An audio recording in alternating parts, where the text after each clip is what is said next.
Have you ever thought, man, I'm tired. Maybe I should have slept better last night. Or maybe I should have eaten breakfast this morning. Or maybe I should have taken a rest day instead of training every day this month. If only there was a quick fix. Well, I've got the answer for you. For only $3, you could ignore all those good habits and cheat your way to a healthy body.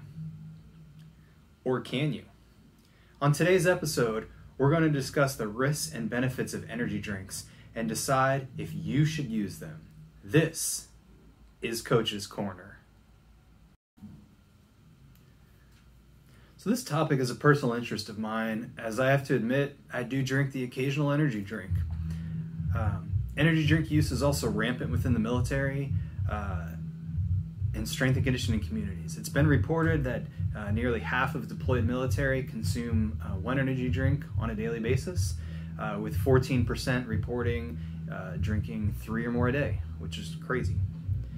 There are lots of variables involved in the effects of energy drinks, so this episode is going to be a lot more science focused than previous episodes.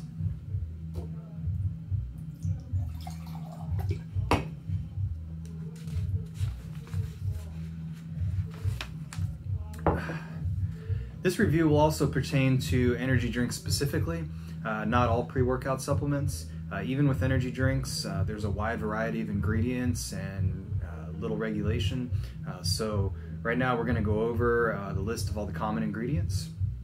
The very first one is caffeine. So caffeine is the most prevalent and the most impactful on this list. It works as a central nervous system stimulant by inhibiting adenosine receptors in the basal ganglia and turning off the pathway that limits dopamine release. This delays fatigue onset and decreases perceived exertion, which can allow higher training intensities. However, caffeine is not created equal. Energy drinks have variable dosage of caffeine, which typically range from about 100 to 300 milligrams per can. The FDA regulations limit soft drinks to 71 milligrams per 12-ounce can. However, most energy drinks market themselves as all-natural supplements to work around this limit. The FDA also recommends 400 milligrams as the safe daily limit for caffeine intake. Lastly, caffeine from energy drinks has a much different effect on the body than caffeine from other sources such as coffee, which I'm going to explain later. The next ingredient is sugar. Sugar is, most commonly energy drinks that contain sugar either use sucrose or fructose, and they range from about 30 to 60 grams of sugar per can.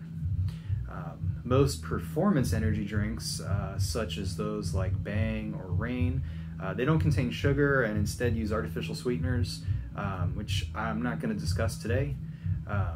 Sugar is converted to glucose in the blood and increases blood pressure, heart rate during this process via the sympathetic nervous system. After this, a thermogenic effect can occur, an increased body temperature and cardiac output, and followed that by a response of insulin into the bloodstream, which can decrease the total peripheral resistance of the blood vessels. Sugar-containing energy drinks also have lots of calories, which usually can range from 120 to 240 calories per can. Finally, don't let the serving size fool you. So most energy drinks, if you read the label, they have 2 serving sizes per can, which most people drink the entire can at once, so don't be fooled by that. The remainder of these ingredients, they're not as prevalent and they're not as well studied, so I'm going to go over them all quickly. Most of these included are typically in energy drinks in trace amounts, and they have little impact on the body in these trace amounts. So the next one is taurine. Taurine is an amino sulfonic acid which can lower blood pressure, however, only at much higher dosage than is typically used in energy drinks. The next one is guarana, which is a plant extract similar to the coffee bean, but it contains a much higher dosage of caffeine per bean. So this means that energy drinks with guarana likely have a higher caffeine content than what's advertised on the can. The next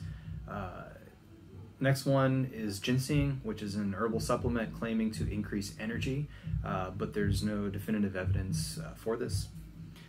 Next one is B vitamins. B vitamins act as coenzymes for cellular functioning, especially in the mitochondria. Evidence exists that the B complex can reduce the risk of stroke.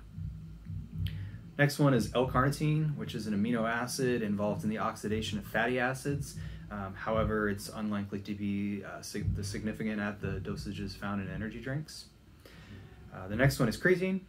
Creatine is another non-protein amino acid which is used in the process to create ATP, which is the cellular molecule that produces energy in muscles. Creatine is well studied and generally recommended as an ergogenic aid.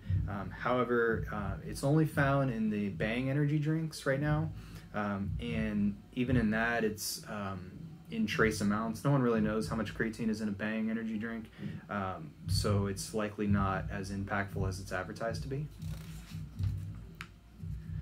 And that's it for the ingredients.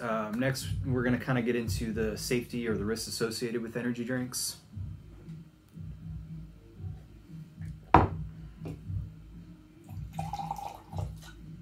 Alright, so since many ingredients listed are in trace amounts and are not proven to be impactful at these amounts, the two most influential ingredients in energy drinks are caffeine and sugar. It's also speculated that there is a synergistic effect between the two. One study that I looked at compared Red Bull to sugar-free Red Bull and a placebo drink, and they reported that only the Red Bull with sugar increased heart rate, stroke volume, cardiac output, and diastolic pressure, while also decreasing total peripheral resistance. These effects are also different than that of coffee, which contain polyphenols and are associated with antioxidant properties and decreased risk of stroke, cardiovascular disease, and metabolic conditions. On the other hand, energy drinks are associated with cardiac arrhythmias, heart palpitations, and prolonged QT intervals, which is of clinical concern. The FDA regulates or requires regulation of any drug that elevates the QT interval greater than 10 milliseconds, so there may be more regulation coming for energy drinks in the future. Another concern for energy drinks, besides the increased cardiac workload, is a decreased cerebral or brain blood flow velocity. This could potentially link energy drinks to an increased risk of stroke. However, this isn't yet substantiated. Other concerns for energy drinks and high doses of caffeine in general are those who have pre-existing cardiovascular conditions or those who are not used to consuming caffeine, as both have shown to increase risk for complications compared to healthy individuals who regularly consume a safe dosage of caffeine.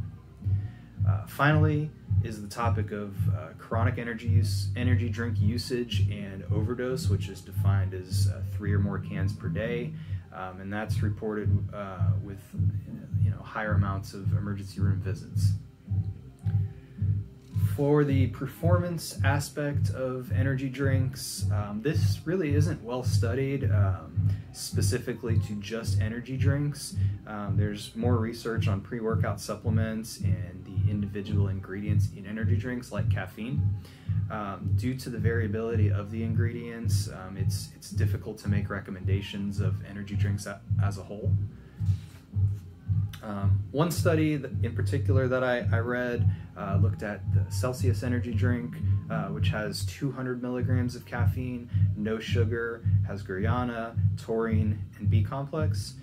So this study reported lower fat mass and improved body fat percentage or body composition after 10 weeks of daily Celsius drink intake compared to a placebo drink of equal caffeine content. However, another study I looked at reported no difference in body composition or bench press 1 repetition max after 6 weeks of training and daily consumption of a pre-workout supplement versus a placebo drink of equal caffeine content. To my knowledge, there are no systematic reviews on the efficacy of energy drinks on human performance, likely due to the heterogeneity of energy drinks themselves. The bottom line is that the risk with energy drinks is the variability of the ingredients and the dosages of caffeine and sugar. Energy drinks are also much easier to binge drink and mix with other drugs such as alcohol due to the wide variety of flavors that they come in. Coffee is brewed as black coffee with antioxidants and a more predictable caffeine amount. It's also easier to regulate the sugar intake with coffee because you're the one adding cream and sugar to your coffee, so you know what's in it. Chronic energy drink use and overdose increases the risk for adverse events. So if your goal is to use something daily for health and fitness benefits, coffee is a much safer option. This is even more important to follow if you have pre-existing conditions such as hypertension, cardiac arrhythmias, diabetes, metabolic dysfunction, etc. Or if you aren't a regular caffeine user. My personal recommendation is that if you want to enjoy an energy drink occasionally, stick to the sugar-free options and try to keep the caffeine amount to 200 milligrams or less per can. Finally, don't let it become a habit, and don't use energy drinks to replace proper sleep hygiene, eating a healthy diet, and managing your daily stress levels with other techniques such as exercise and stretching. That's all I've got.